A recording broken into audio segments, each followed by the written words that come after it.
Olá, que prazer rever você outra vez. Espero que a sua satisfação seja pelo menos a metade da minha em reencontrá-lo. O tema de hoje é uma coisa interessante. Você conhece física, não educação física. Física. Eu sei que você pensa que a física é aquela disciplina criada para ferrar estudante no vestibular. Não é. Tudo que a ciência avançou dependeu da física e continua dependendo. Portanto, ela é uma ferramenta essencial, uma ciência essencial na evolução da humanidade desde sempre. E é sobre isso que a física está fazendo em todas as áreas da ciência é que nós vamos conversar hoje nesse episódio do Pode Tudo. Pode tudo! Apoio Sucreria, brigadeiros, bolos e esfirras artesanais. Sua vida muito mais gostosa. E Cold Track Rastreamento, seu carro na palma da mão. Estou recebendo com muita satisfação aqui para conversar sobre física e suas aplicações em todas as ciências, o professor PhD de Física da Universidade Federal de Goiás, Andres Bacuzzi. Professor, prazer receber você aqui. Olá, Cassinho, prazer estar aqui no seu programa. Isso é uma honra estar aqui. Eu sei que muita gente, ao ler o seu nome, está perguntando, uai, que nacionalidade é? Ele é brasileiro, mas a descendência é lituana, né? Letoniano.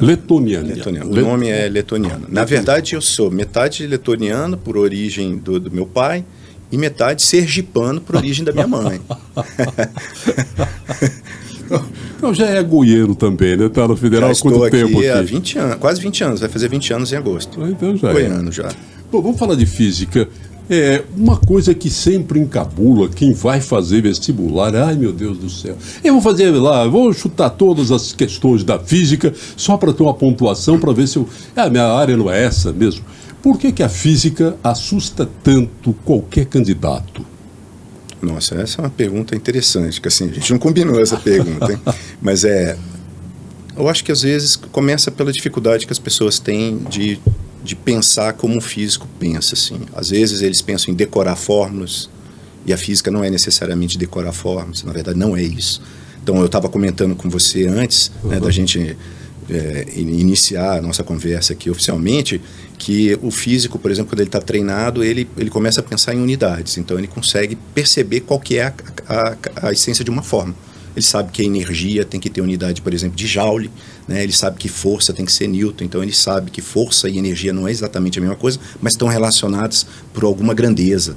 É força vezes deslocamento, que é o tal do trabalho que dá. Então, eu acho que a confusão começa, primeiro, em tentar decorar, e o segundo, às vezes, é esquecer que é importante você ter um certo embasamento matemático para conseguir entender a lógica. Então, vai ali, tem que dar uma olhada. Então, por exemplo, certamente, algumas dessas questões, o físico, ele gosta de tentar ver alguns conceitos. Então, é possível de ter letra A, letra B, letra C, se você parar para pensar com cuidado, das unidades estarem completamente erradas para a resposta que você quer dar. Então, você às vezes consegue, sem saber fazer a conta, só pensando nas unidades, conseguir responder uma pergunta, já que você está falando aí, no caso particular de vestibular, né? Pois é, mas a linguagem da física é a matemática. Você sempre foi bom em matemática ou não? Em matemática eu sempre tive uma habilidade muito boa mesmo. Isso é uma característica dos físicos, né? O físico, uma das características que aparece no físico, sendo da área de exatas, é justamente aprender a usar essa linguagem. Que para nós, assim, na física tudo tem uma linguagem. É como a gente está conversando aqui. Isso é a nossa linguagem que nós estamos usando, certo? Na física a linguagem é matemática. Então você precisa ter um bom embasamento matemático para conseguir estar entendendo a física bem. Às vezes não um conceito, mas eu estou falando de conseguir estar usando a física para aplicações práticas, etc. E uma trajetória, isso daí, uma trajetória muito longa. Você forma, faz um mestrado, faz um doutorado e depois vai fazer um PhD. Quer dizer, o PhD é o doutorado, né? Você vai para às vezes vai fazer outro treinamento que é o pós-doutorado. Pós-doutorado, é outra etapa do doutorado. Quer dizer, é uma especialização da especialização da especialização, onde você se aprofunda em alguma área. E a sua é uma área muito interessante, talvez pouco ouvida mas de grande aplicação, que é a nanomedicina térmica. Exatamente. O que é isso? O que é que a nanomedicina térmica estuda? Foi curioso, né? Que nome complicado, né? Vamos lá por partes. Nano, né? Nano está envolvido com um número, que é 10 a menos 9, né? Medicina. Então, existe uma área famosa aí hoje em dia que a gente chama de nanotecnologia, que usa materiais nessa escala nanométrica, que é da ordem de 1 bilhão de vezes o tamanho do metro. Deixa eu ver, para a gente pensar aqui para o pessoal, para os ouvintes aí do podcast. Imagina a Terra gigante, né? Ela é redonda, tá certo? Ela é redonda. Se você pegar a Terra e dividir em torno de 1 bilhão de vezes, quer dizer, 10 a 9 vezes, você vai obter algo que é próximo de uma bola de futebol. Você vê a bola de futebol, essa dimensão. E se você fizer 1 bilhão de vezes, é o tamanho do nanômetro. Não dá para a gente ver com o olho nu. Você precisa de microscópios avançados. E aí, nessa escala, aparecem propriedades interessantes, né? Propriedades onde o mundo quântico é interessante, átomos de superfície começam a ser relevantes. Então, aí tem um bocado de propriedade que a gente usa no dia a dia e às vezes não está sabendo. Está aí no seu celular, está aí quem está gravando, na gravação, todos os dispositivos eletrônicos, tudo estão na escala nanométrica. Às vezes está, inclusive, já nas embalagens que vocês estão usando aí para os alimentos estarem durando mais. Tem nanotecnologia espalhada para tudo quanto é lugar. A nanotecnologia é uma área da física mesmo, não é? Não, é uma área multidisciplinar, assim. Multidisciplinar. Então tem pesquisadores de todas as áreas, da física também, tem gente da química, tem gente da biologia, tem gente da farmácia. É multidisciplinar, engenharia. Na verdade, ataca muitas frentes. E aí tem que tomar cuidado, é curioso, né? Eu trabalho, depois a gente vai bater um papo talvez a respeito disso, mas eu trabalho numa área multidisciplinar, mas eu atuo como físico. E a gente tem um problema, que é algum problema importante para a sociedade, e os meus colegas atuam nas suas áreas específicas, com suas especialidades, para se juntar e resolver esse problema importante aí na sociedade. Mas especificamente na área da medicina, onde entra a nanotecnologia com essa questão térmica, que é um termo específico da física. Aí sim, aí o térmico está envolvido com calor, né? Tem que ser alguma maneira de gerar calor. E eu entro nessa história usando essa nanopartículas, são nanoestruturas, né, para aplicação no tratamento de doenças. Gosto muito de trabalhar com câncer. E a gente usa o calor para isso. Então, se descobriu há algum tempo, na verdade, uma das primeiras descobertas, provavelmente, da humanidade para tratar câncer, quando aparecia, a gente morria muito antes, mas quando aparecia, por acaso, tumores de superfície, provavelmente, como a gente já dominava o ferro e o fogo, a gente teve duas possibilidades. Uma, aquecer e tentar queimar o tumor, então por calor, ou mesmo fazer uma cirurgia cortando o tumor. Então, queimar, tem milhares de anos que o pessoal talvez tentasse fazer isso. Hoje, a gente está usando algo semelhante. A gente gera calor localmente, né, usando essa tal da nanotecnologia, que são essas nanopartículas, e aciona externamente, que assim. Então, por exemplo, tem um paciente, eu coloco uma nanopartícula dentro dele, né, essa nanoestrutura, essa nanotecnologia, e eu aciono externamente. Eu posso acionar externamente com um campo magnético, ou com campo elétrico. E o campo elétrico, às vezes, é como se eu jogo um laser. Mas o laser aquece, Andres.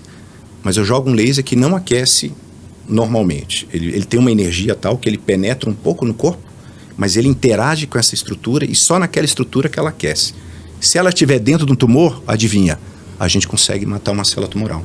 Quer dizer, a ideia como teoria é muito interessante, mas ela já está sendo aplicada um pouco? Já? Sim, não é teoria, não. Já está sendo aplicado isso? Isso é real, real. Por exemplo, usar o calor para tratamento de câncer é real. É real? É real.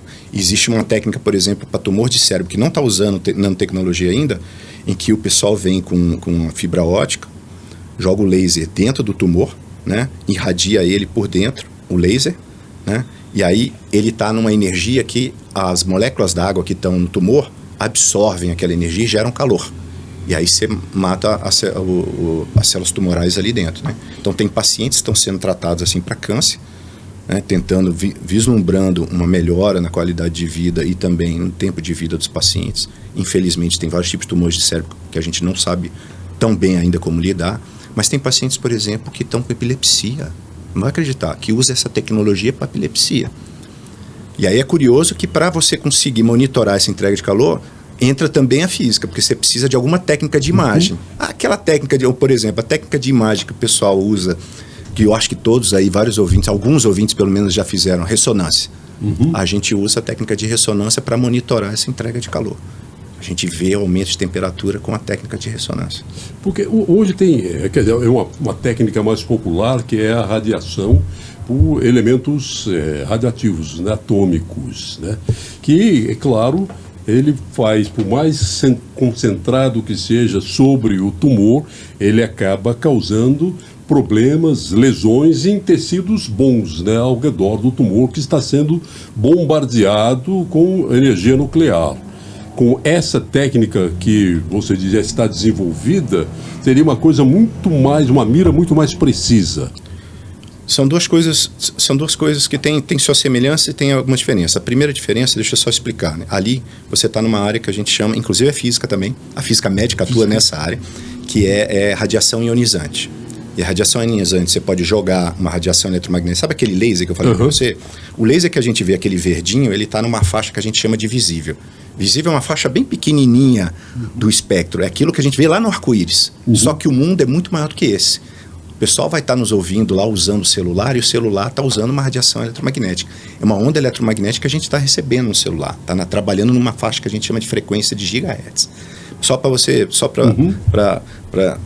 estar conversando aqui. Então, a energia de radiação ionizante usa comprimentos de onda. Uma característica de cada energia eletromagnética dessa é como uma onda.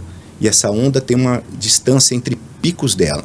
Lembra quando a gente joga, a onda faz assim, né? E aí entre os picos dela a gente define um negócio chamado comprimento de onda.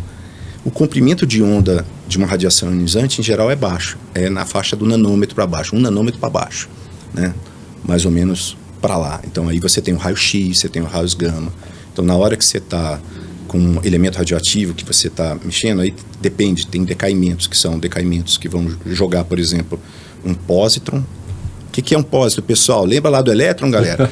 Então, o elétron, o pósitron é a antipartícula do elétron. Em que sentido? O elétron tem carga negativa, tá certo? E o pósitron tem carga positiva. Tem a mesma massa, mas carga positiva. Aí muitos elementos desses, às vezes, tem um decaimento que a gente chama de decaimento beta positivo, que é um pósitron que cai. Só que o pósitron, aí a física de partículas, olha só, a física de partículas descobriu, o pósitron é algo sozinho, ele fica instável. Ele, ao encontrar um elétron, eles têm um processo que a gente chama de aniquilação e aí joga um fóton, ó, a luz, um laser. Esse fóton que ele vai é em radiação ionizante. É raios gama, por exemplo. É assim, por exemplo, que a gente usa aquela técnica de imagem também. Olha a técnica de imagem, a física. Você vai para o hospital, você não sabe. A física está toda lá. É física aplicada que vocês estão vendo aí no dia a dia. Isso aí é um raios gama que você está detectando. Um raios gama que é uma radiação ionizante. E essa radiação ionizante ela pode interagir e pode promover, por exemplo, também câncer. Entendeu? Então, nesse sentido que você está falando, tem essa questão. Aí a gente estava falando lá dessa questão da nanomedicina térmica, né? Nesse caso, você quer gerar calor localmente e o problema aí não é a radiação ionizante. O problema é você conseguir controlar esse calor para ele estar sem propagando calor, porque isso é física também térmica, olha lá. Né? A gente usa isso há muito tempo, né? Sem passar o calor muito alto para os tecidos sadios, porque senão você pode queimar tecido sadio, assim. E aí, se você queimar tecido sadio, é ruim. Daí você precisa de técnicas, de novo, a física, de imagens para estar monitorando isso. Seria uma mira, né? Ou seja, para que aquilo seja específico para células cancerosas. É isso, essa é uma. Ou mesmo num local específico. Não precisa ser só para câncer, né? Mas, sim, por exemplo, o grande problema da quimioterapia é que ela é sistêmica, né? Imagina que você consegue fazer isso hoje. Você consegue fazer uma nanopartícula que não está liberando lá aquele agente terapêutico, um quimioterápico, por exemplo. E ele se espalha no corpo inteiro, mas ele vai para o local do tumor. Lá dentro do tumor, isso a gente faz dentro do nosso laboratório, a gente libera esse agente terapêutico só no tumor. Os outros tecidos não. Então, você diminui, por exemplo, efeitos colaterais.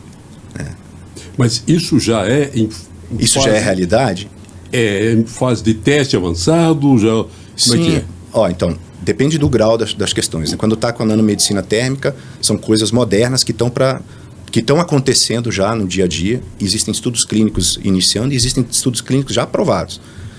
Por exemplo, tratamento de câncer de cérebro com nanopartícula por meio de campo magnético foi aprovado em 2011, quando combinado com a radioterapia. Né? E ele foi aprovado porque ele aumentou o tempo de vida de pacientes com glioblastoma, que é um tumor de cérebro dificílimo, a gente não consegue tratar ainda. Ele aumentou em 40% o tempo de vida, mas aí o que é isso? 6 a 8 meses no paciente, é muito pouco. né? De tão difícil que está sendo tratar esse glioblastoma e os avanços estão acontecendo. Então depende, assim, depende do sistema. Agora, por exemplo, quimioterápico, drug delivery, aplicação de quimioterapia mais específica, está aprovado desde 1995. Tem pacientes que usaram isso e não estavam sabendo, estavam usando nanotecnologia. Um exemplo disso é o Doxil. O Doxil é uma nanopartícula lipídica que tem dentro dele um fármaco muito famoso para a terapia de câncer, que é a doxorubicina, né? Que tem na superfície dele tem uma molécula chamada polietileno-glicol, que mantém ele em tempo de circulação maior, que acaba acumulando um pouquinho mais não, 50 a 100 vezes mais do que o fármaco normal na região tumoral. É por isso que esses remédios custam milhares de reais ou dólares, é isso, né? Então, e aí tudo depende do tipo de tecnologia que você está fazendo. Se você coloca uma molécula que é um sítio-alvo, você pode aumentar essa questão. Então, tem terapias que a gente usa, terapias-alvo, que o pessoal chama, que dependendo de como você define a nanotecnologia, também é um tipo de bio-nanotecnologia, né? Em que você começa a aumentar o preço, o custo dos materiais, sim. Mas você pode ter uma melhora, por exemplo, na qualidade de vida das pessoas. Aí tudo depende. Então, lá na década de 90, quando saiu esse Doxil, por exemplo, o que a gente observou é que não teve um impacto, isso foi um pouco assustador, a gente achava melhor, no tempo de vida dos pacientes, essa primeira geração. Naquela época, a gente ainda estava andando lá na imunoterapia.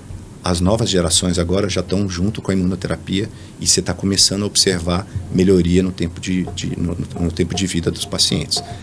Inclusive, mesmo antes, quando não estava aumentando o tempo de vida, estava aumentando a qualidade de vida. Às vezes pessoas que tiveram familiares com doenças difíceis, né? Como por exemplo o câncer, sabe da dificuldade que é o processo todo, e você dar a qualidade de vida também para os pacientes é algo que a gente deveria pensar mais, sabe? Tem muito valor esse tipo de questão também. Nessa área que reúne ciências de vários aspectos, né? Você trabalha com médicos ou eles fazem uma demanda do que poderia ajudar para que vocês possam começar uma pesquisa, ou vocês descobrem alguma coisa e oferecem para a medicina?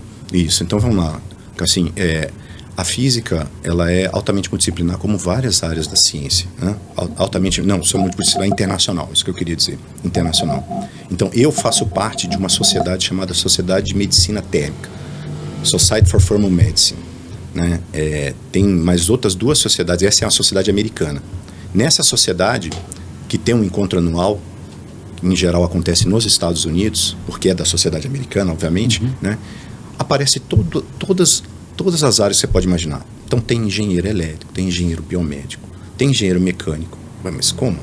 Aí tem oncologista, tem radioterapeuta, tem imunologista, tem biólogo, tem físico médico, tem biofísico.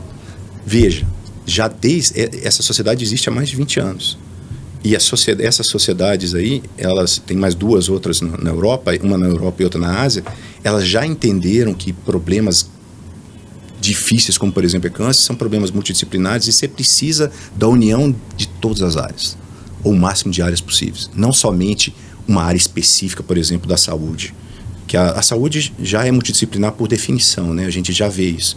Mas cada vez mais você vê pessoas da área de exatas, por exemplo, que num primeiro momento você acha que não estaria envolvido com uma questão tão importante quanto a área de saúde, mas que sempre tiveram lá e que cada vez tem um papel, ou podem ter um papel mais importante. Então, eu não respondi a sua pergunta diretamente, mas eu vou te falar. O que acontece? Nessas reuniões, você acaba vendo a visão de um oncologista, de um imunologista, eles estão falando de tratamento de paciente da vida real, né? E você tem o lado pré-clínico, então que você está trabalhando com animais, né, ou sistemas modelo, e aí você vê qual é o tipo de problema que está acontecendo no dia a dia do médico mesmo, né, no clínico, e você imagina como é que você pode fazer isso para fazer essa translação de um lado para o outro.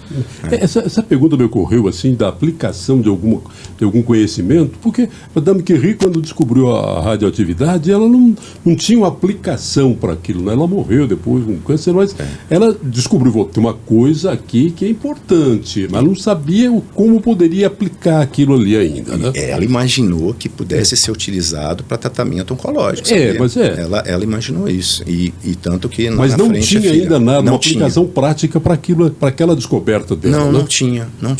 Mas isso é muito comum, Cassim, na ciência.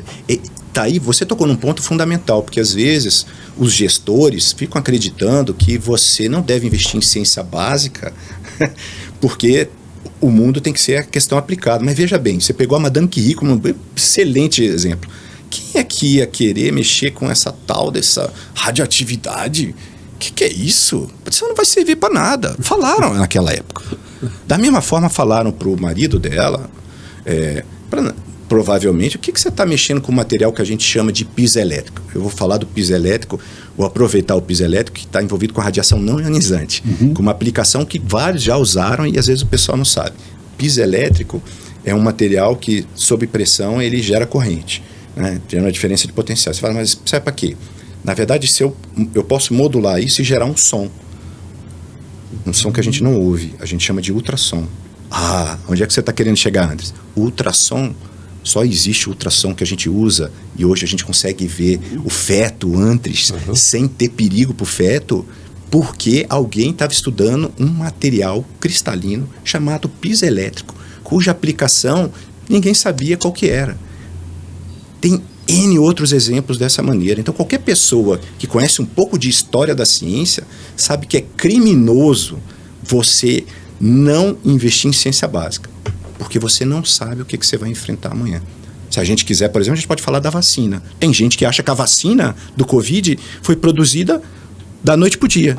A tecnologia ela vinha sendo estudada há mais tempo, né? A ideia da tecnologia é da década de 60, Cassim. E olha a nossa sorte. Mas só fazer uma observação, é da década de 60, o RNA mensageiro, essa tecnologia que era, não é? A tecnologia de você carregar o RNA, não de você produzir, mas de você carregar o RNA ou o DNA, a ideia de usar isso já vem desde a década de 60. Na verdade, uma das tecnologias que era nanopartículas lipídicas, o pessoal estava começando lá. Não foi forte aqui naquela época. E o pessoal foi tentando. Então, tentou, por exemplo, colocar o RNA dentro dos lipossomos. Eu falei de um lipossomo, eu falei do doxil. Você consegue colocar a doxorubicina dentro de um lipossomo, que é um sistema que é como uma cavidade, tem uma cavidade esférica lá dentro, né? O RNA você não consegue. Se você coloca ele lá, ele fica instável.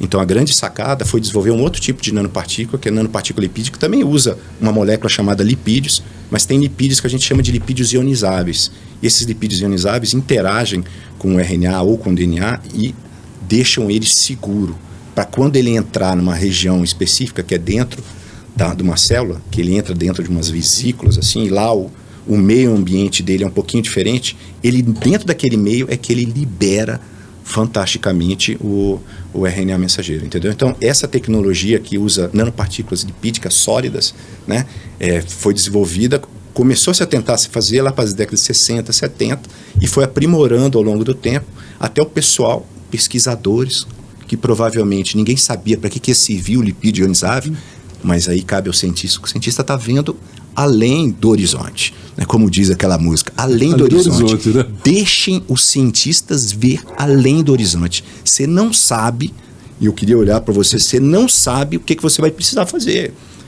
Dá dinheiro para a ciência, não é possível. E pode ser ciência básica, ciência aplicada, a gente precisa de mais. A gente não sabe que tipo de problema vai enfrentar. Voltando para a vacina, assim, que é nanotecnologia, é o exemplo da nanomedicina que foi testado em mais de 1 bilhão de pessoas. Aquela tecnologia ali tinha sido aprovada para outra doença e já tinha tido um screening clínico por mais de 7 anos, 5 a 6, 7 anos, né? E tem isso na Nature. Então, a gente teve sorte de que aquela tecnologia estava pronta. Não era para o Covid, mas ela já tinha sido pronta, já estava testada e aprovada pela FDA para outro tipo de doença. O que a gente precisou fazer é entender o vírus do Covid, né? E conseguir bolar a sequência de RNA que fosse projetar lá aquela proteína spike, como todos os imunologistas falam. Eu não sou da área de imunologia, né? Mas eu tenho trabalhado com imunologia, espero que eu tenha aprendido um pouquinho com eles. É bom que você amplia seus conhecimentos também, na medida que você aplica o seu conhecimento na área que você é doutor, né? Você aprende também de outras áreas. Essa interação ajuda, inclusive, imagino eu, a descobrir outros caminhos, não? Ou seja, eu estou estudando isso daqui, de repente encontro alguma coisa que na frente fala, eu estudei alguma coisa semelhante que pode me ajudar aqui. Sim, é verdade, Cassinho. Acontece muito isso. Acontece muitas vezes você está enxergando, porque às vezes você enxerga o problema na sua área e você só consegue ver aquilo que está em torno daquele ponto, né? E um colega do lado vai falar, nossa, mas essa coisa que você está fazendo é tão interessante, por que você não faz isso para outra coisa? Nós temos exemplos, né, de algo que a gente estava usando para câncer e foi para a área veterinária, né? Isso acontece, é comum e já aconteceu comigo e acontece com outros colegas também. É muito legal e essa interação multidisciplinar é muito desafiadora, porque veja, nós somos seres humanos, vamos ser sinceros, todo ser humano tem um ego, cada um tem um ego proporcional, então trabalhar em equipe é sempre difícil, mas é muito importante, porque a gente depende das outras pessoas, sempre dependeu, sempre vai depender, pelo menos, não sei se sempre vai depender, porque agora está vindo a inteligência artificial, robôs, etc., mas a humanidade tem crescido baseado nesse trabalho em equipe, né? E você precisa ter essa relação bem trabalhada. Tá. A Universidade Federal, ela tem uma porção de áreas com pesquisas interessantes. Tem um laboratório de leite lá que é o melhor do Brasil, muita coisa que tem que ser pesquisada ou confirmada ou estudada vem para cá, vem para Goiânia, na Universidade Federal. Quer dizer, só que a universidade, eu me lembro das discussões que ocorriam lá no campus, assim, nós vamos fazer ciência pura. Havia um preconceito por parte de alguns docentes, assim, eu vou ficar preso a isso daqui, meu negócio é estudar. Havia uma distância do mercado, ou seja, eu não quero saber o que o mercado precisa, porque havia a preocupação de não macular a ciência com interesses mercadológicos, quando na verdade é daqui que sairá dinheiro e é aqui que será feita a aplicação daquilo que está sendo estudado numa universidade. Esse preconceito, deixa eu chamar assim, ele acabou, ou seja, eu agora cientista também estou preocupado com como é que a sociedade pode desfrutar da minha ciência. Excelente, Cassinho. Eu vou responder, mas eu gostaria que você respondesse a seguinte pergunta para você. Quem é que gera mais patente no Brasil? São as universidades públicas, né, de modo geral. Exato. E os grandes laboratórios internacionais que têm muito dinheiro. Não, mas aí é internacional. Vamos falar aqui no Brasil. No Brasil são as universidades federais. Então, olha, só por aí você já começa a perceber que existem pessoas que são contrárias. Existem, mas existem várias outras que não. Como é que o Brasil, né, tem a maior parte das patentes sendo feitas nas universidades?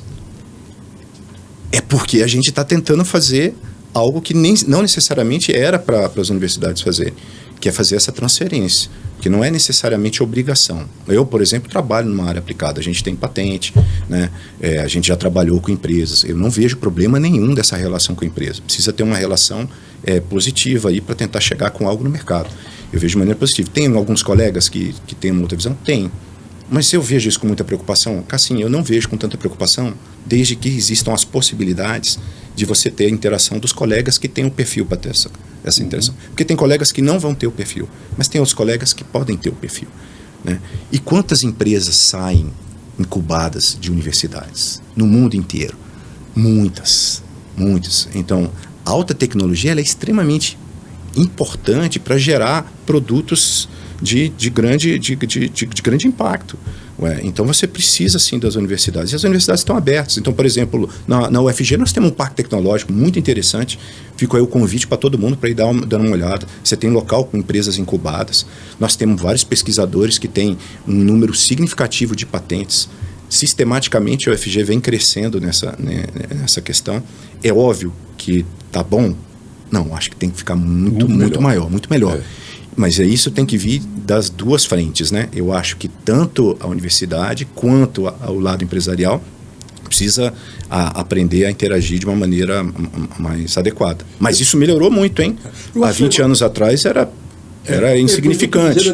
E eu tive projeto aprovado na subvenção econômica, um tempo atrás com uma empresa goiana, e a gente ganhou o terceiro maior financiamento na época da subvenção econômica. Isso era 2007, 2008. Então, e tem vários outros exemplos de colegas que tiveram muitos outros aplicações com empresas. Se você conversar com eles, eles tiveram interações extremamente positivas. Pois é, mas esse conceito que eu estou dizendo é que marcou muito, mas é do final do século passado, né? Então havia esse preconceito. Eu acho que o melhor exemplo do trabalho da ciência aplicada a alguma coisa em benefício da sociedade é a Emater. Quantos doutores, pós-doutores existem lá pesquisando coisas que depois, quer dizer, uma entidade pública, mantida com dinheiro público, são funcionários públicos, que encontram respostas para problemas que vão ajudar o mundo todo, né? Embrapa, por exemplo. Então, Embrapa. Eu estou dizendo Embrapa é o melhor exemplo que tem. Né? Exato. Ela foi criada em 73 e está aí fazendo coisas maravilhosas, fez o Brasil dar um salto significativo, alimentando o mundo. Sim, né? sim. Essa relação pode ser extremamente positiva. As pessoas precisam aprender a conversar melhor, sabe? Eu acho que tudo é uma questão de aprender a conversar. Também não pode ser de um lado só. Assim, você não pode só dar. Tem que receber também. Então tem que ter uma troca positiva nisso. Por exemplo, a gente precisa de mais financiamento. Nem sempre tem financiamento por parte do lado empresarial. Como é que é hoje o financiamento de vocês? O dinheiro, na sua área, por exemplo, tem equipamento suficiente? Tem matéria-prima na quantidade necessária para que a ciência que vocês desenvolvem não sofra processo de interrupção, né? Solução de continuidade? Então vamos lá. Sim, nos últimos 7 anos... Então vamos lá, né? Vamos lá, porque essa história assim, ela é importante. Historicamente, a gente precisa comentar. Então, eu acho que as universidades sofreram muito nos últimos 7 anos. A quantidade de recurso caiu enormemente. E é só você pegar os dados que você vê que foi assustador, e inclusive no último governo foi enorme. Então, para a gente sofreu muito do ponto de vista de pesquisa. Muito. E isso afetou também a infraestrutura. Tiveram alguns editais? Tiveram. Mas a quantidade de recurso foi baixa. Diminuiu terrivelmente. Então, isso precisa voltar. E isso atrapalha, por questão de continuidade. Então, você deve lembrar do pessoal da Academia Brasileira de Ciências falando que estava tendo fuga e teve muitas fugas de cérebro. Eu sei de pessoas que saíram do Brasil e foram embora. E nós temos uma geração que pode estar perdida, e a gente precisa voltar a investir nessa geração, numa geração de jovens para estar querendo também fazer ciência. Agora, me diz uma questão: se a sociedade não paga suficientemente para um cientista ou de uma maneira digna, nós estamos falando de uma pessoa do jeito que você falou, que assim, ele faz a graduação, ele se dedica a um mestrado, faz um doutorado, sai para um pós-doutorado para aí começar a carreira dele, e você, uma pessoa super bem especializada dessa, você não dá uma condição financeira minimamente razoável, porque o cientista não é milionário. Não é de forma nenhuma, né? A gente conhece algumas áreas que o pessoal, só com a graduação, já fica... É impressionante. Nós precisamos de um financiamento melhor. Agora, voltando lá, de onde é que vem o nosso financiamento? Então, o nosso financiamento vem de editais, seja do governo federal, seja do governo estadual. Do governo estadual, a última gestão teve poucos editais específicos. Teve algumas coisas... eu estou falando gerais. Teve poucas coisas gerais, mas teve algumas coisas específicas que alguns colegas estavam dentro das áreas certas, conseguiram algum recurso, mas foi menos. Agora há uma promessa da parte estadual de que haja um recurso maior. Estamos na esperança aí para ver isso, e eu torço para que isso esteja acontecendo. Obviamente isso também está correlacionado com a economia, né? A economia voltando a melhorar, a gente tem uma melhora nisso. Os editais no governo federal, em relação ao governo anterior, aumentaram. E a tendência é que aumentem bastante. Então, a gente está com a esperança de que a gente possa dar a retomada. Então, deu uma queda para voltar a retomar. Com relação à infraestrutura. A infraestrutura, você perguntou sobre a infraestrutura, né, Cassim? Às vezes as pessoas não sabem, mas nós temos algumas das melhores infraestruturas do país. Por exemplo, em microscopia eletrônica. Nós temos o LabMIC, o Centro Regional, o CRTI, que é o Centro Regional de Tecnologia e Inovação. Quem teve o prazer de passar lá, quem não teve, que passe para ver a infraestrutura com equipamentos de altíssima ponta. Esses laboratórios multiusuários recebem amostras do Brasil inteiro. Do Brasil inteiro. Sim, aqui em Goiás recebe Universidade Federal de Pernambuco, da UNB, da USP, eu já vi vários lá, né? Eu faço parte do comitê de gestão do LabMIC, então eu conheço também, a gente conhece. Então, a infraestrutura que a gente montou e que vários outros colegas também, cientistas de ponta que tem na UFG, tem cientistas de ponta na UFG, eles conseguiram com recursos anteriores montar laboratórios extremamente competitivos. Nós mesmos temos um laboratório agora que eu coordeno, que é o CNanoMed, que está no Parque Tecnológico. CNanoMed significa Centro de Pesquisa Integrada em Nanomedicina. O foco dele é imagem pré-clínica. Então a gente tem equipamentos de ponta de imagem pré-clínica para tentar fazer o quê? Fazer a translação. Então você faz estudos em pequenos animais para fazer a translação para a clínica, que tem a ver com a questão que você estava levantando, entendeu? E aí a gente apoia, é multiusuário, assim. A mentalidade nossa é fazer coisas, montar a infraestrutura multiusuária. E aí dentro dessa montagem de laboratório multiusuário, não vai só o professor Andres lá da física fazer experimentos, né? Tem gente da faculdade de farmácia, tem gente do Instituto de Ciências Biológicas, do Instituto de Patologia, do IPTESP, da UFG, da Escola Veterinária. Então vão muitos pesquisadores. Tem empresa, a gente tem parceria com uma empresa.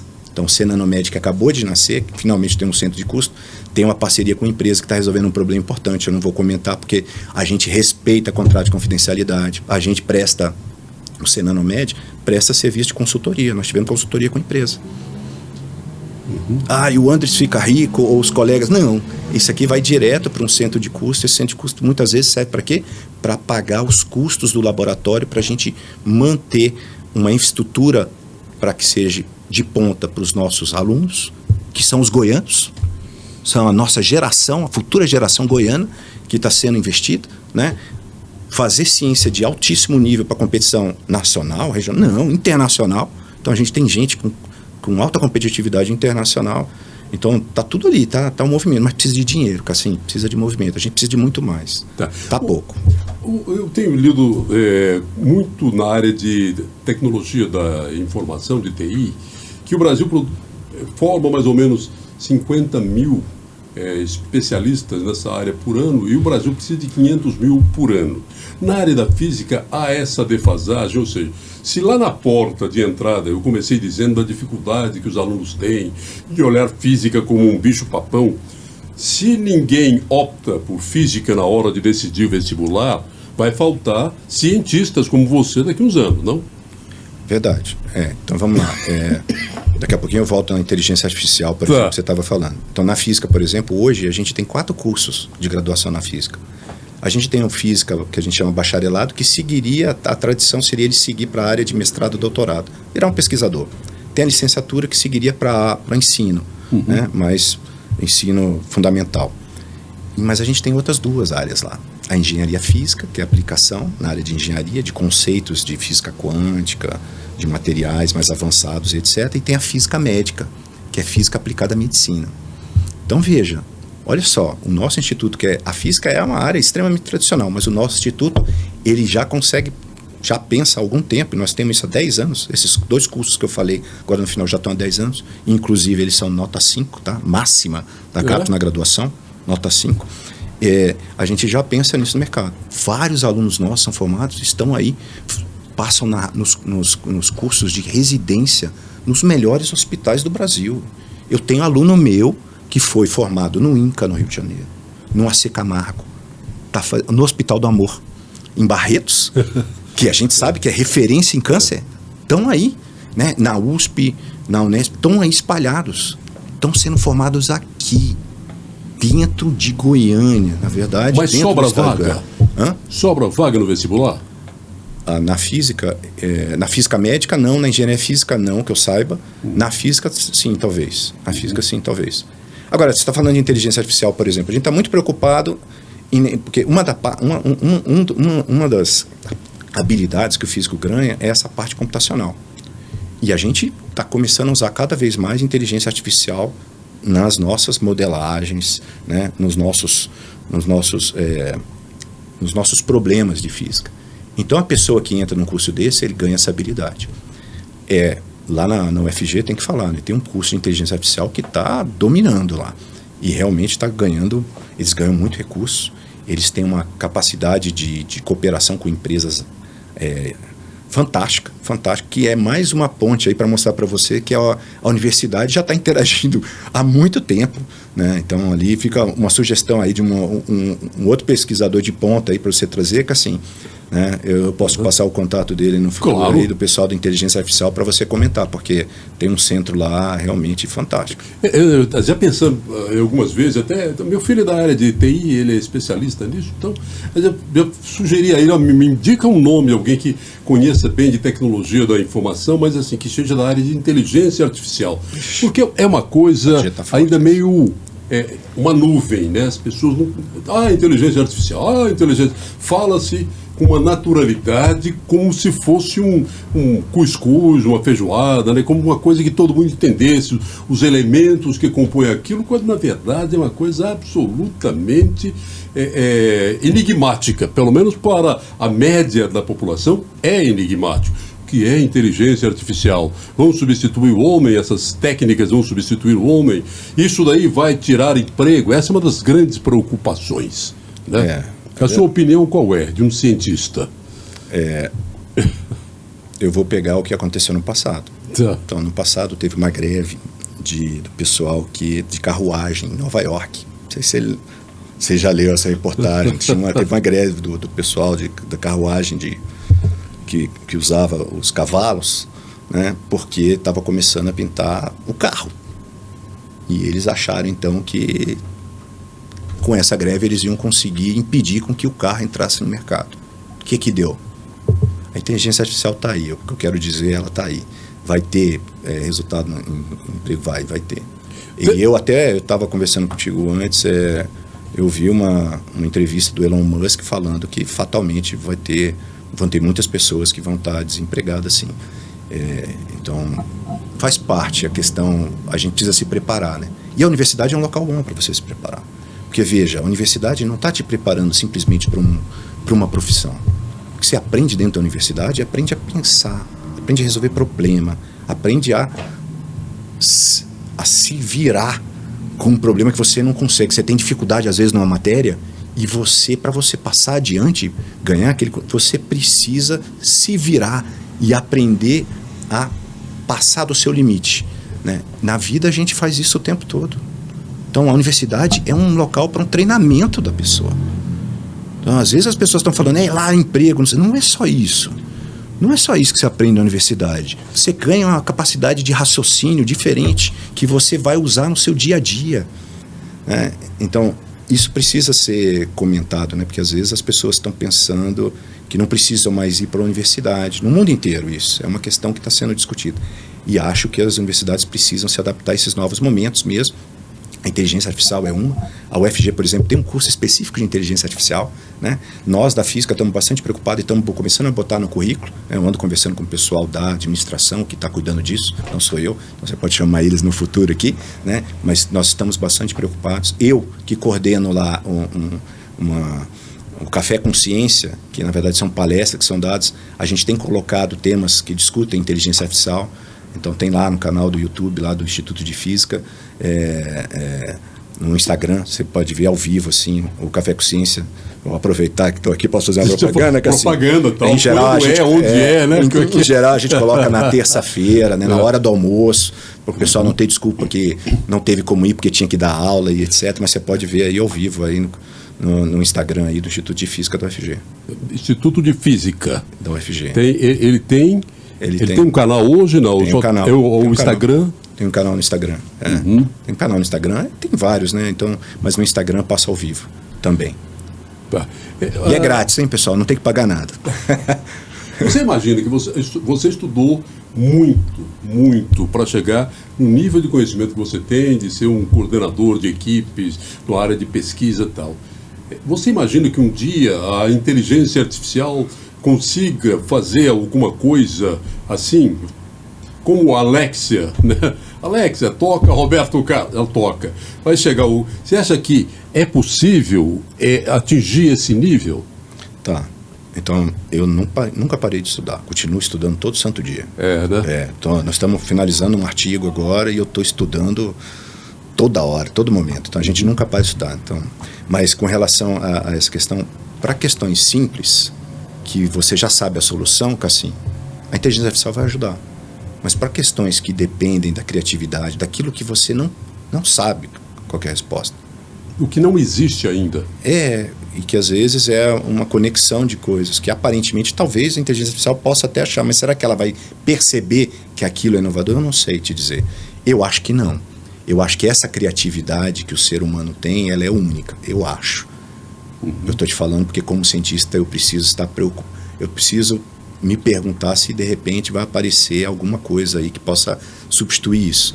Mas essa criatividade que a gente vê no cientista de perceber aquilo que não é óbvio. Aquilo está na sua frente.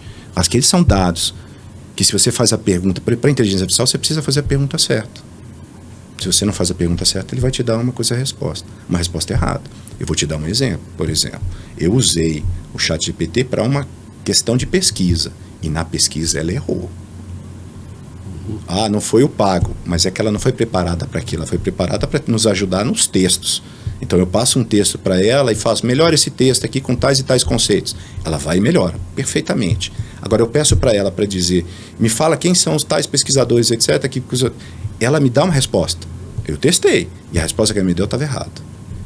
E eu digo mais para você, o texto estava tão bem escrito que se eu sou um leigo, eu vou acreditar naquela resposta. E aí fica uma questão para vocês gestores. Cuidado, se vocês vão tomar decisão sem conhecimento. Porque se vocês acreditam que a inteligência artificial vai te dizer, faça assim, e você não tem um conhecimento para avaliar se aquilo é positivo ou não, você vai dançar. Agora, as pessoas inteligentes que conseguem perceber o que há de positivo ali, o que há de correto, né, que têm conhecimento, elas vão deslanchar. Com certeza. Porque você pode fazer as coisas muito mais rápido, né, Cassim? Sim. A sua eficiência, tem gente, por exemplo, que escreve livro, óbvio, usando a inteligência artificial a cada 2 dias. É inacreditável isso. Não é que ele escreveu o livro, que ele vai pedindo para você e faz um tema e está passando. Isso está lá, está acontecendo. Ela mesma escreveu a pessoa? Não, a gente sabe que não. A gente sabe que não, né? Mas as pessoas, se estiverem pagando para ler e alguém for ler e tiver alguma relação positiva com aquilo que está sendo lido, então, não sei. Como professor, você também tem alunos de mestrado, alunos de doutorado, quer dizer, que estão trabalhando em teses que depois serão apresentadas a uma banca. Como orientador, por exemplo, de um aluno dele, de um mestrando, de um doutorando, você tem que conhecer muito, porque vai que um desses seus alunos apresente uma tese, ou pelo menos uma minuta de uma tese, baseada numa pergunta feita ao ChatGPT. Se você não conhecer profundamente o que ele está te apresentando, você pode engolir, não? Eu não engulo não, com todo respeito. Ainda não. Pode ser, né, que as novas versões venham melhoradas. Mas a questão todinha, em geral, na física, você precisa ter um nível de maturidade grande. Então, essas perguntas, muitas vezes, na física, são feitas pelos próprios orientadores. Então, o orientador já tem esse feedback do que deve fazer. E aí, obviamente, o jovem vai lá desenvolvendo esse trabalho para tentar responder as perguntas, né? E ver se aquilo lá tem a lógica científica. Porque para nós não basta a gente achar que aquilo está certo. A gente precisa arrumar uma maneira de tentar provar que aquilo está certo, e às vezes a gente prova que aquilo está errado. E a resposta errada é a mais bonita de todas, porque ela abre sua cabeça. Em diversos momentos na humanidade isso aconteceu, né? Em diversos momentos aconteceu. Inclusive, por exemplo, a gente achava que a luz se propagava no meio, né? A gente achava que tinha um tal do éter. E aí, se propagasse no meio... Bom, por que você está falando isso? Bom, o que eu quero dizer aqui, sem papo de físico, na verdade, hoje a gente usa nosso celular e a gente está lá dando uma corridinha, uma andada, e está pegando algum aplicativo e está vendo a sua caminhada. E você está conseguindo fazer isso por causa de um GPS. O GPS está usando conceitos que estão envolvidos com sinais que são eletromagnéticos, que usam esse conceito correto nosso da física, de que ela independe do meio, tá certo? E usa também correções da própria relatividade, para você conseguir ter essa precisão da posição. Aí de novo, eu acho que a gente está voltando na primeira questão que você estava colocando, né? A sociedade está usando a física o tempo todo. O tempo todo. É óbvio que a sociedade não precisa saber da física para estar usando essa aplicação, mas é importante que ela tenha noção que existem pessoas que construíram e que constroem isso para que você possa usar para o bem dela. E se você impede ou você dificulta o financiamento e a formação de pessoas com esse tipo de perfil, a sociedade vai pagar muito caro por isso no futuro.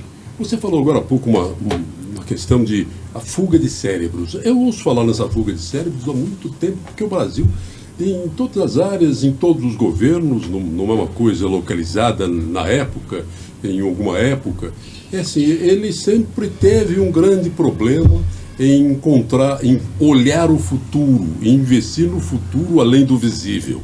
Então, fuga de cérebro, tem muito mais gente brasileira fazendo ciência lá fora do que aqui dentro.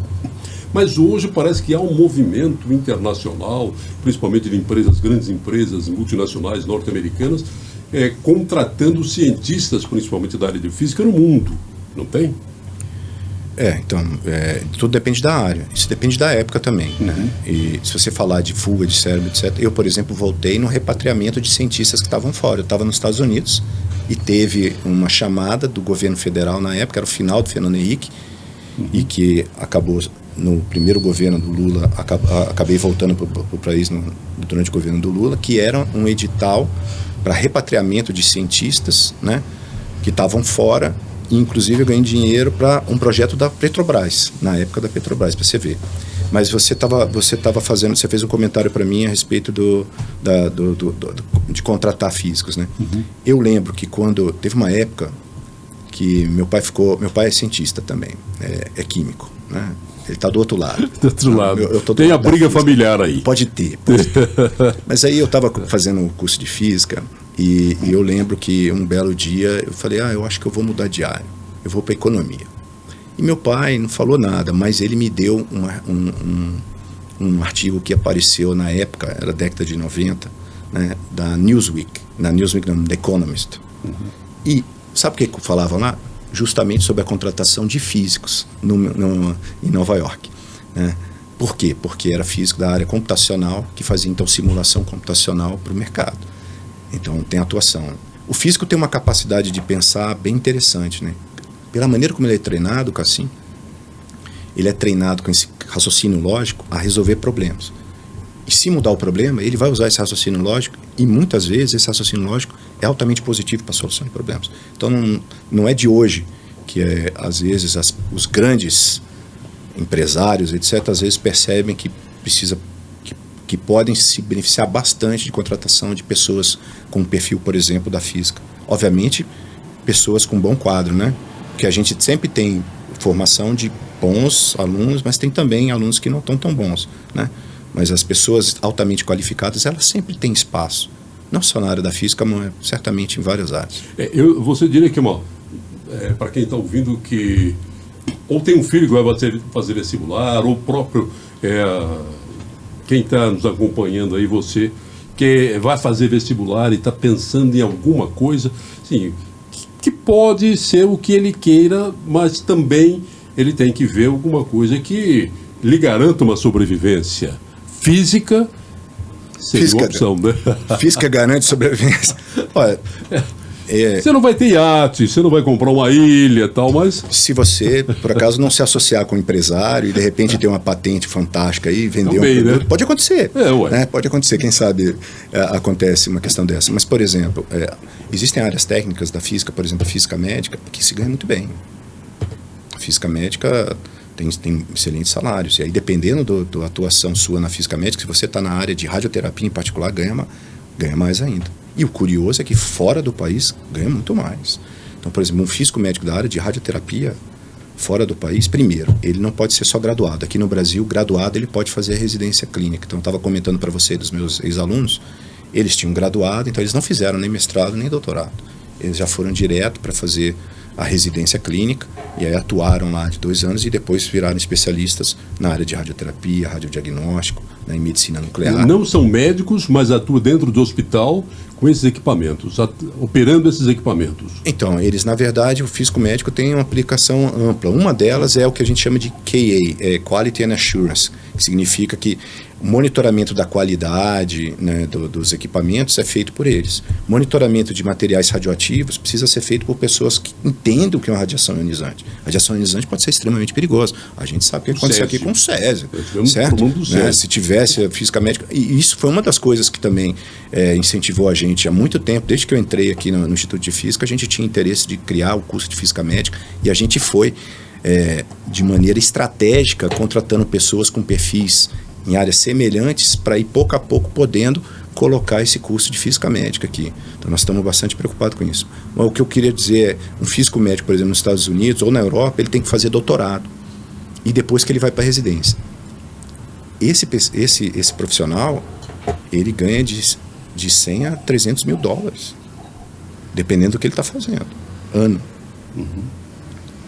É bom ou não é bom? Quer dizer, se você 300 mil dólares, é 1,5 milhão convertido no dinheiro daqui, né? Por ano. Por ano. É um dinheiro razoável, né? É um pouquinho mais do que 150 mil. É menos que 150 mil reais por mês. Né?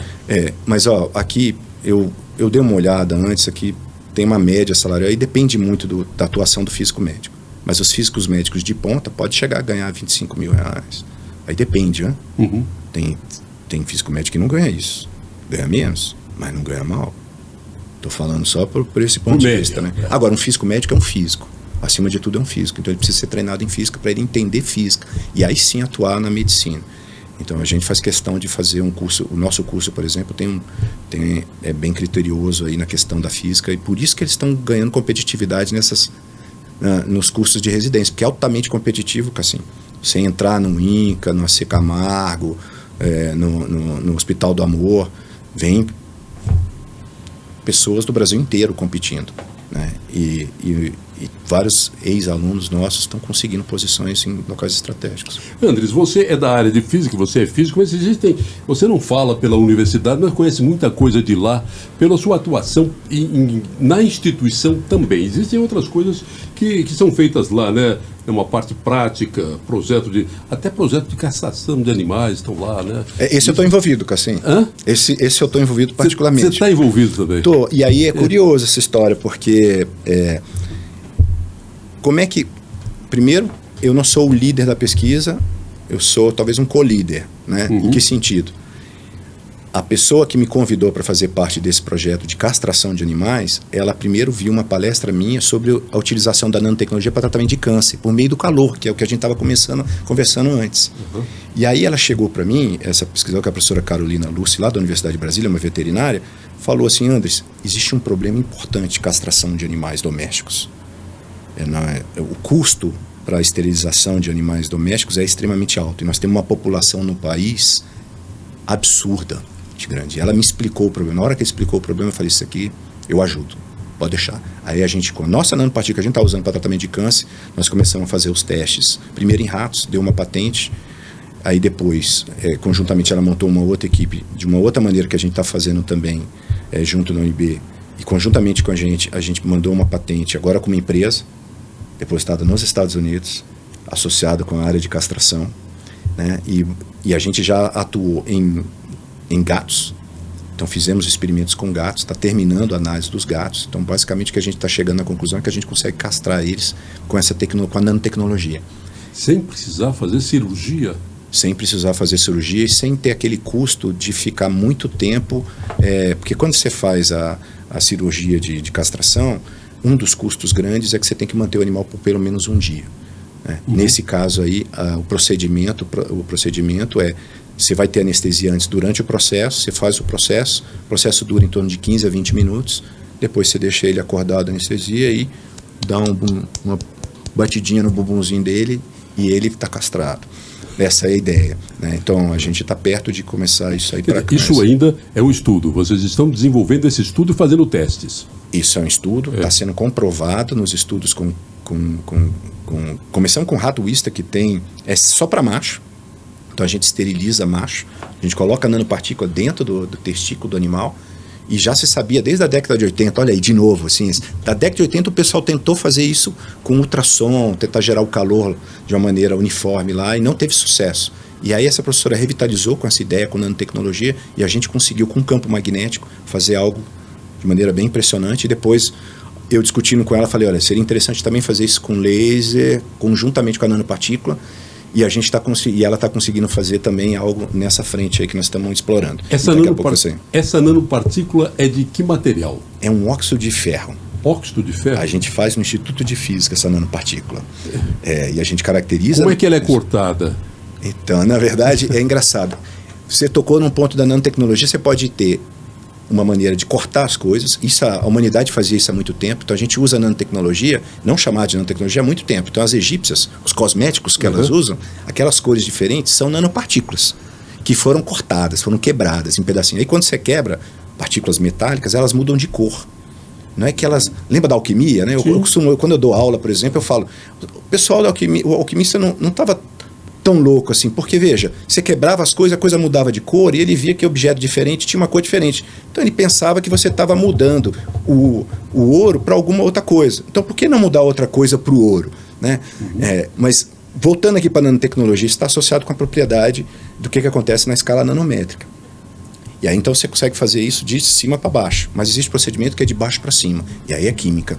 Então, o que você faz? Você coloca uma molécula que carrega um íon, um átomo, e aí você coloca ele em solução adequada, por uma síntese química, eles começam a nuclear, quer dizer, eles começam a se encostar e vão formando um pequeno nanocristal e começam a aumentar de tamanho. É assim que a gente faz essa nanopartícula. É de baixo para cima. É da molécula para algo maior. E é essa partícula que vai receber calor para poder esterilizar. Essa partícula gera calor por meio da interação ela tem não invasiva. Uma energia ela de precisa, fora. E aí essa energia, o que é legal nessa história, assim, é que essa energia ela está passando pelo corpo inteiro. Mas essa energia não interage fortemente com o corpo. Então ela não aquece local que não é para aquecer. Ela aquece onde está a nanopartícula. E aí aqui a gente está falando do calor tratar. Mas veja, eu posso botar com essa nanopartícula algum agente terapêutico. Por exemplo, quimioterápico que a gente estava falando. E aí eu posso liberar, a gente faz isso no laboratório, né, faz isso teste com pequenos animais, etc. E a gente libera somente localmente aquele agente terapêutico. Tem hoje cápsulas, microcâmera em cápsula que é para fazer radiografia interna, né? Radiografia, verificar órgãos do corpo humano filmando, né? Coisas que você não teria acesso se não fosse por um método invasivo, né? Que é você miniaturizar toda a tecnologia, né? Aí. Então, a nanotecnologia é engraçado você falar isso, porque a gente diz que o pai da nanotecnologia foi o Dr. Richard Feynman, que é Nobel de Física. Nunca atuou em nanotecnologia, mas ele deu uma palestra chamada There's Plenty Room at the Bottom. Tem muito espaço lá embaixo. No dia 29 de dezembro de 1959. Ele foi ganhar o Nobel em 66 por causa de outra coisa. Se não me engano, 66.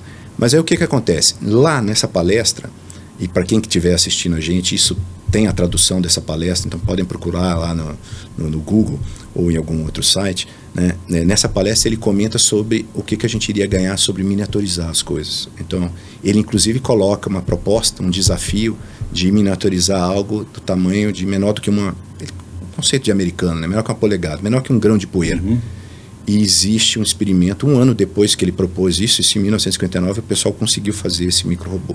Mas hoje a gente está fazendo micro-robô submicrométrico, né? Cada vez mais potente. Mas no fim das contas, esse está lá visualizando.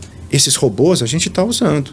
A gente tem esse robô. Aquela nanopartícula que eu falei para você, Doxil, não deixa de ser um robô, no sentido de que ela está levando um fármaco para algum local. Mas hoje a gente tem mecanismos, a gente chama isso de nanorobótica, em que a gente está olhando para a natureza, a gente chama isso de biomimetismo, a gente olha para a natureza, vê como é que ela faz para fazer aqueles movimentos, e nós estamos tentando miniaturizar e repetindo aquele tipo de movimento, né? Tem até um Nobel da Química associado com algo semelhante, que está associado com motor molecules, quer dizer, está indo nessa frente. Então nós vamos ter isso, Cassim. Estamos tendo, vamos ter mais, né? Mas olha, veja, a ressonância consegue ver dentro do corpo em alguns aspectos. A tomografia também, né? Agora, o que você está falando é resolução menor, né? É ali que a gente menor tem que você ingere a câmera, na verdade, né? Dentro de uma cápsula, você ingere, vai ser fantástico. Sai fazendo o exame por dentro e depois o médico tem exatamente como está o paciente para poder fazer o tratamento, sabe onde está a doença, como ele vai agir dentro daquele organismo para curar o mal daquele paciente. Quer dizer, a gente espera, claro, sempre espera poder alcançar isso daí e torce muito pelo trabalho de vocês, que Deus lhe dê muita força e saúde, tá? Né? Nós precisamos de dinheiro também, viu, pessoal? Também, né? A sociedade aí, por favor, não esqueça de investir na ciência como um todo, em todas as áreas, porque é fundamental. Tanto básica quanto aplicada. Quando nós conversamos um dia, nós sentando lá, tomando alguma coisa e conversando, né? Eu comecei a pensar...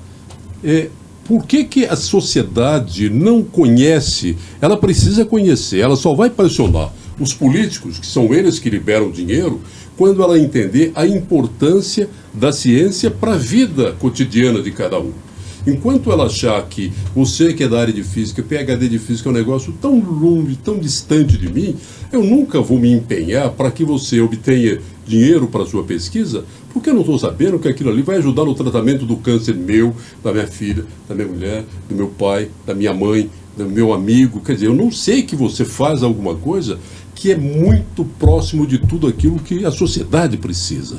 Então eu fiquei muito feliz em poder trazer você aqui, ouvir um papo agradabilíssimo que poderia varar a noite, né? Seria muito bom.